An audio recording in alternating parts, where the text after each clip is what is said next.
How to transfer Wix website to another account. Hi everyone, this is Kate here and welcome back to the channel.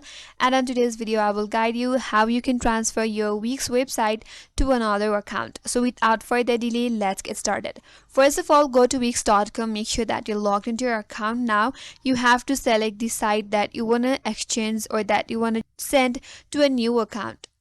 So once you land on the dashboard, navigate to the menu bar on your left hand side, scroll down and head towards settings. Now under the settings, again scroll down, head towards the general section, click on roles and permissions. So once you're under the roles and permissions, here you will find the account that is the current owner of the website. Now to change the ownership or to transfer the website to different account, click on change owner here. Now you have to enter the new site owner or type in the new email address where you want to transfer your website to. For now, I will just transfer it into my different Gmail account. And under that, here you have two options to choose from. What will you describe them as?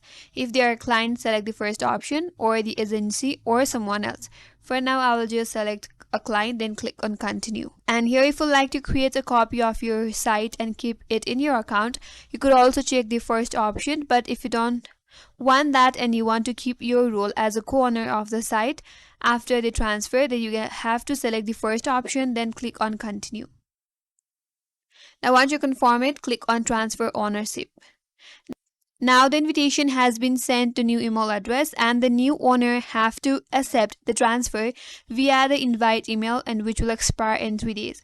So in this new account, there will be an email from the Wix where you have to accept the invitation. Once you accept the invitation, you'll be prompted to log in into your account. Once you're logged in, now if you go to the roles and permissions, there you will find the new account as the owner. That's it, and that's all for today's video. Hope this video was helpful, and if you're new to our channel, consider subscribing. Thank you for watching and stay tuned for more videos.